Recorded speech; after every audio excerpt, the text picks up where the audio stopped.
आइए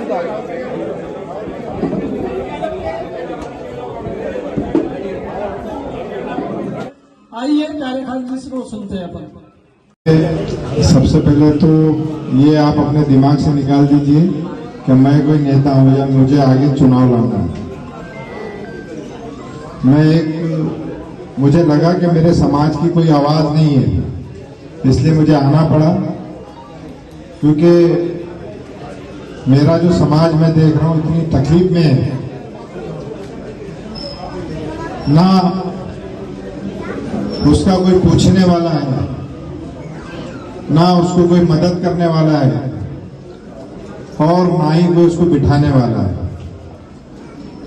तो मुझे लगा कि भाई मुस्लिम समाज के लिए कोई ना कोई तो चाहिए। तो नागपुर के सारे बड़े लोगों से मैंने बात की कि भाई हर समाज का कोई ना कोई व्यक्ति है जो अपने समाज के लिए आगे आता है, लेकिन मुस्लिम समाज का ऐसा कोई भी व्यक्ति नहीं जो अपने समाज के लिए आगे आता है। तो इसकी फिर हमने स्टडी की, 7-8 लोग बैठे, नागपुर के कुछ बड़े लोग,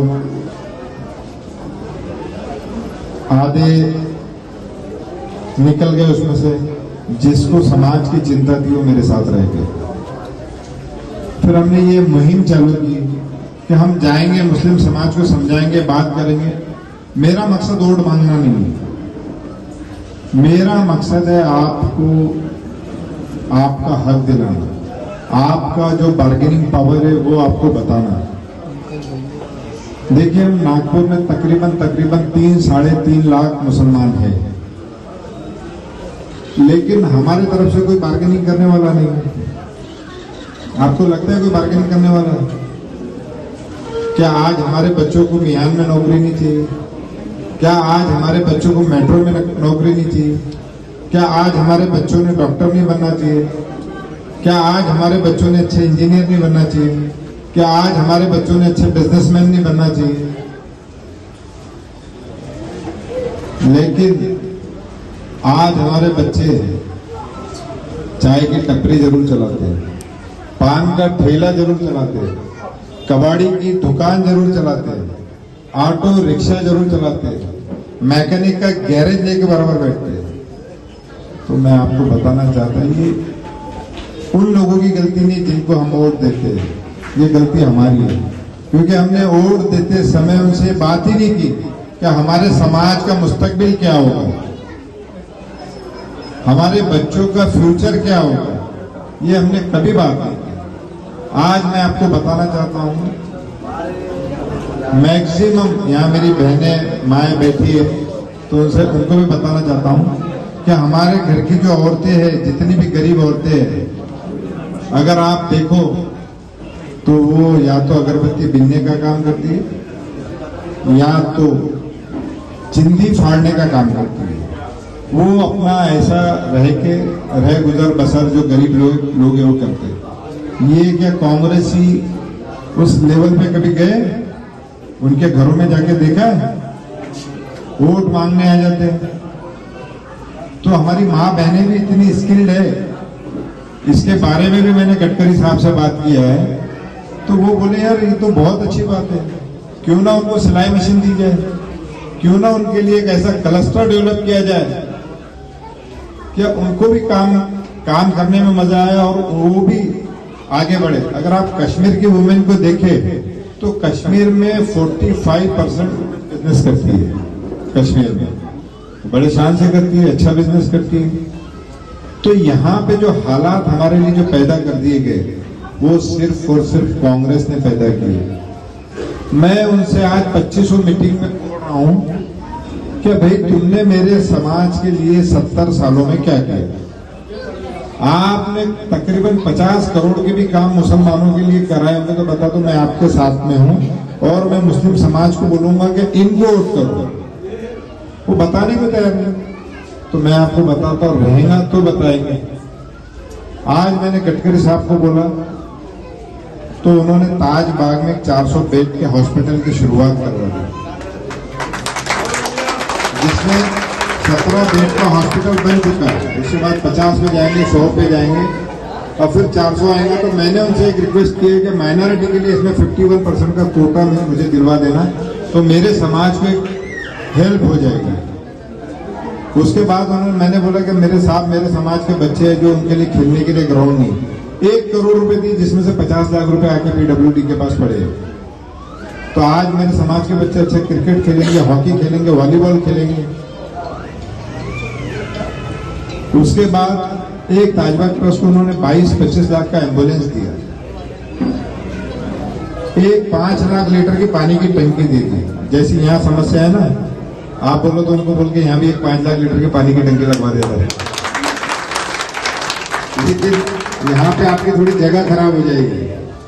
तो मैंने जब यहाँ की बहुत छोटी समस्या है, जब ताजबाग की पूरे ताजबाग की और ताजबाग के आसपास के परिसर की मेरे बोलने पे वो 5 लाख लीटर की पानी की समस्या को दूर कर सकते हैं, तो यहाँ की तो बहुत छोटी है। मैं आपको बताना चाहता हूँ कि जब मैं यहाँ पहली बार आया तो कुछ कांग्रेसी जो 5 साल से उन्होंने राय आशियाने को देखा नहीं था, वो गारंटी लेने आए कि भाई बताओ तुम्हारा काम क्या करवाना है। तो ये होती है बार्गेनिंग, ये मैं आपको सिखाने आया हूं। आपको उनके पास जाने की जरूरत नहीं, आपको मैं बता रहा हूं, मैं आपको ऐसा बनाने आया हूं कि आपको उनके पास जाने की जरूरत नहीं, वो आपके पैर के पास आके बैठेंगे कि आप बताइए आपका क्या काम करना है। मैं नागपुर में देखता हूँ जिस समाज के 1 लाख वोट है उनको एमएलए मिलता है, उनको 20 कॉर्पोरेटर मिलते हैं, लेकिन ये कांग्रेसियों ने हमारी हालत ऐसे कर दिए कि हमको एमएलए तो दूर की बात, उप महापौर भी नहीं मिलता। गडकरी साहब ने 2 उप महापौर दिए मुसलमानों को, एक हसनबाग से और एक मोमिनपुरा से। हम कैसे बोलते कि वो हमारे विरोधी है, वो हमारे विकास की बात करें तो विरोधी है, और तुम हमें बेवकूफ बनाए तो तुम हमारे साथी है। तो भाई अब ये सब चलने वाला नहीं है, अब हमको हमारा विकास करना है। हम कब तक हिंदू मुसलमान करते रहेंगे? वो कभी हमारे बीच में हमारे मसाइल को हल करने, हमारे तकलीफों को समझने, हमारे रोजमर्रा की जो परेशानियां हैं, कभी उसको हमारे से पूछने ये कभी नहीं आया। तो मैं ये महसूस कर रहा था पिछले 10 सालों से कि हमारे वोट जाया हो रहे हैं, कोई काम नहीं आ रहा, लेकिन हम करें क्या? कोई ऐसा शख्स भी नजर नहीं आ रहा कि जो इस बात की गारंटी ले कि अगर हम उसके कहने पर अगर वोट देते हैं तो कम से कम हमको इतना तो इख्तियार होना चाहिए कि हम जाके उनसे पूछे कि साहब ये हमारा काम है और ये काम आपको करना पड़ेगा। मैं पिछले 25 साल 30 साल से कांग्रेस का एक जिम्मेदार नागपुर शहर का एक कार्यकर्ता रहा हूं।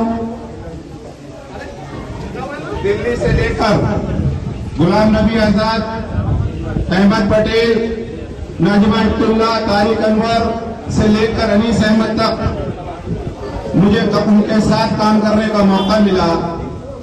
लेकिन आपको मैं यकीन के साथ बता सकता हूं कि इस 25-30 सालों में मैंने कभी उन लोगों से ये बोलते हुए नहीं देखा कि मैं अपनी कौम के लिए लड़ने आया या मैं अपनी कौम को बार्गेनिंग पावर दिलाने आया हूं या मैं अपनी कौम को उसका हक दिलाने आया हूं। लेकिन जब मैंने 15 दिन पहले प्यारे खान साहब की कुछ वीडियोस देखी और इस वीडियोस में वो कोई कमरे में बैठ के नहीं, वो सरेआम पब्लिक मीटिंग में ये बोल रहे हैं कि मैं अपनी कौम को कुछ दिलाना चाहता हूं।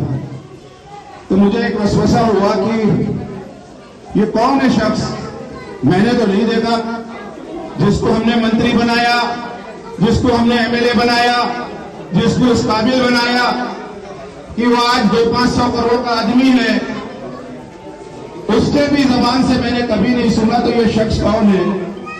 और मुझे एक अंदर से बेचैनी हुई कि इस शख्स से मिलना चाहिए और मैं इनको ढूंढते ढूंढते टेका में पहुंचा जहां पर इनकी तकरीर हो रही थी।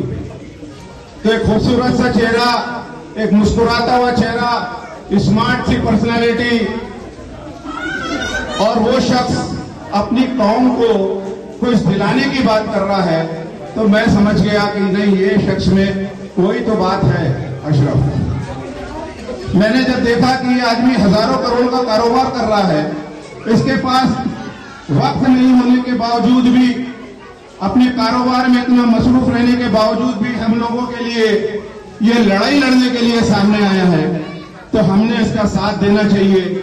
और मैंने उसी मीटिंग में मैंने अनाउंस किया कि मैं आज कांग्रेस छोड़ रहा हूं, और मैंने उसी दिन कांग्रेस छोड़ दी।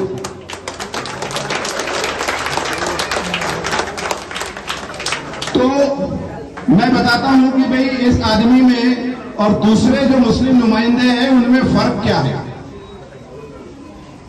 कुछ लोग कौम की खिदमत कर रहे हैं, जिसको बोलते हैं हम समाज सेवा, और एक होता है समाज में परिवर्तन लाना। समाज की सेवा और समाज में परिवर्तन किसको बोलते हैं, वो मैं आपको मुख्तसर सी बातों में बताना चाहता हूं। अगर कोई भूखा अगर हमारे पास आता है और हम उसको अगर एक टाइम का खाना खिला देते हैं, तो वो हो गई हमारे लिए समाज सेवा कि हमने किसी को खाना खिला दिया। फिर दूसरे दिन आया, फिर हमने खिला दिया। लेकिन अगर कोई शख्स ये सोचता है कि इस भूखे की, इस गरीब को मैं कुछ ऐसा जरिया पैदा कर दूं कि वो उसको भीख मांगने की या किसी के पास जाने की जरूरत नहीं हो, वो खुद अपना मुस्तकबिल, खुद अपना जरिया, खुद अपने बाल बच्चों के लिए पैर पे खड़े होने के काबिल हो जाए, तो जो वो शख्स ये सोच रखता है उसको बोलते हैं समाज में परिवर्तन लाना। तो मेरे पूरे 40-50 साल के पॉलिटिकल कैरियर में मैंने ऐसा शख्स अपने नागपुर में नहीं देखा, पूरे हिंदुस्तान में नहीं देखा, कि मैंने भी दिल्ली, बंबई बहुत जगह राजनीतिक सफर तय किया है, अच्छे अच्छे बड़े बड़े मुसलमान नुमाइंदे देखा है, लेकिन मेरे साथियों, मेरी माए बहनों, ऐसा शख्स आपको नागपुर क्या पूरे हिंदुस्तान में नहीं मिलेगा। ये हमारी किस्मत है कि अल्लाह ने इस आदमी को हमारे बीच उतारा है। हम कैसा मान ले, मैं बात उसकी नहीं कर रहा हूं, मैं सिर्फ जिस शख्स की हिमायत करने आया मैं उनकी बात कर रहा हूं। खास तौर से मेरी बहनों को वो सुन ले, कैसा मान ले कि नितिन गडकरी मुसलमानों का दुश्मन है, कैसा मान ले हम। 30 साल पहले जब उनको एक इंजीनियरिंग कॉलेज मिला उनके कोठे में, वो चाहते तो अपनी कौम को दे सकते थे, लेकिन उन्होंने ऐसा नहीं किया। 30 साल पहले तो शायद उनको ये भी नहीं मालूम था कि मुझे लोकसभा में कभी खड़े रहकर मुसलमानों के साथ वोट मांगने जाना पड़ेगा। उस वक्त उस शख्स ने 30 साल पहले वो इंजीनियरिंग कॉलेज जो उनके कोठे में मिला था, वो उन्होंने अंजुमन हामी इस्लाम को दे दिया, मतलब अंजुमन कॉलेज को दे दिया। 30 साल पहले उस शख्स की दूरअंदेशी देखिए कि अगर मुसलमान कॉलेज के अंदर मैं ये कोर्स देता हूं तो ये मुसलमान कौम के बच्चे पढ़ लिख के, मेरी बेटी वहां से खुद इंजीनियरिंग करी है और आज लॉ कॉलेज में, आज इस्लाम कॉलेज के अंदर वो लेक्चरर है। ये है नितिन गडकरी। कैसा मान ले हम उनको हमारा दुश्मन। 30 साल बाद फिर 2024 में उन्होंने, आप लोगों ने देखा होगा, मोहम्मद अली सराय के सामने एक लाइब्रेरी हुआ करती है। वो लाइब्रेरी का भी मेंबर रूम है। वो लाइब्रेरी के हाल ऐसे थे कि हमारी कौम के जो सरमाया थे उन्होंने उसके ऊपर कभी ध्यान नहीं दिया। मैं पूछना चाहता हूं आज ये अनीस अहमद जी से जो घूम रहे हैं कांग्रेस के उम्मीदवार के लिए वोट मांगते हुए कि आप एजुकेशन मंत्री थे, कितना रुपया आपने दिया करते मुस्लिम लाइब्रेरी और तालीमी इदारों में, बताइए आज। लेकिन वो गडकरी साहब सिर्फ प्यारे खान साहब के बोलने पर उन्होंने 20 करोड़ रुपया, एक नहीं 2 करोड़ रुपया, मैं अपने माता बहनों से पूछना चाहता हूं, यहाँ अगर 20 करोड़ रुपए की इमारत 20 मोमिनपुरे में जो बनने जा रही है, वो 20 करोड़ की इमारत कैसी होगी। वहां पर कोई कॉम्प्लेक्स नहीं बन रहा, पूरी ई लाइब्रेरी बन रही है, जहां हजारों हमारी कौम की बच्चियां बच्चे वहां से तालीम हासिल करके, वहां पर आईएएस के कोर्स करके, आईपीएस के कोर्स करके, नीट करके, सीईटी करके वहां से निकलेंगे। अब बताइए कैसा हम मान ले कि गडकरी साहब हमारे कौम के, ये हमको गुमराह करने की कोशिश कर रहे हैं ये कांग्रेस वाले। इनको पता है कि हमारे वोट उनको सिर्फ उनकी जमानत बचाने के काम आ रहे। उनको पता है वो हार रहे और बेशक हारेंगे, क्योंकि उनके पास में कोई ऐसी जगह नहीं है कि जो वो बताए कि हमने मुसलमानों के लिए 25 साल में ये काम किया। और मुझे यकीन है मेरे कौम के नौजवानों पर कि हम किसी का एहसान नहीं रखते और हम इतने एहसान फरामोश नहीं है। अगर हमारे लिए कुछ काम किया है, हमारे बच्चों की फलाह बहबूदी के लिए सोचा है, हमारे बच्चों की तालीम के लिए वो आए हैं, तो यकीनी तौर पर हमको भी वो चीज उनको लौटाना पड़ेगा। अगर हमने पिछले टाइम आपको बता दूं मेरी माताओं बहनों को खासकर कि सिर्फ 3000 मुस्लिम वोट गडकरी साहब को नागपुर से मिले थे, सिर्फ 3000। उस 3000 के बदले प्यारे भाई के कहने पर 350 करोड़ रुपए गडकरी साहब ने पिछले 5 साल में नागपुर शहर में दिया है। अब आप सोचिए कि अगर उनको हमने जितने वोट कांग्रेस को दिए, अगर उसके आधे वोट भी हमने बीजेपी को नितिन गडकरी को दे दिए, तो ये प्यारे खान साहब हमारे लिए हजारों करोड़ के प्रोजेक्ट्स और हजारों करोड़ के, ताकि हमारे नौजवान बच्चों को नौकरियां मिल सके। इनके बोलने पे कई बच्चों को गडकरी साहब ने मिहान में नौकरी पे लगा दिया। अभी इन्होंने बताया मुझे दोपहर में एक मीटिंग में कि 56 मुस्लिम टीचर्स जिनको कोविड के वक्त पे निकाल दिया गया था, इन्होंने गडकरी साहब को बोल के और म्युनिसिपल कमिश्नर को बोल के वो 56 टीचर्स जो थे उसमें जेंट्स भी थे, लेडीज भी थी, उनकी नौकरी बहाल किया। आज उनका वो इनको शाल और फूल दस्ते से आज इनका इस्तेकबाल करने के लिए ताजमहल में आई थी। तो ऐसा नुमाइंदा और फिर तो जो सत्ता में है हमको उसको देखना पड़ेगा। यकीन है, मुझे पता है कि हमारे थोड़े से कुछ ऐसे मसाइल है कि जो हमारे को वो चीज नहीं मान पड़ती, लेकिन प्यारे भाई के कहने पर और गडकरी साहब जिन्होंने हमेशा ये बताया है कि मैं आप लोगों के साथ में हूं, हो सकता है अगर हमको कोई एतराज हो उस पार्टी से, लेकिन गडकरी साहब जैसा आदमी मैं आपको दावे के साथ कह सकता हूं पूरे हिंदुस्तान में गडकरी जैसी शख्सियत नहीं है मेरे साथियों, बिल्कुल नहीं। आप वजन करके देख लीजिए, आप देख लीजिए उनको तोल के, उनके काम देख लीजिए। नागपुर शहर में एम्स ना जाने क्या क्या चीज उन्होंने लेके आई है। इसलिए मैं आप लोगों से दरख्वास्त करता हूं, अपनी माताओं बहनों से और अपने नौजवान साथियों से कि बहकावे मत आइए, जज्बात में मत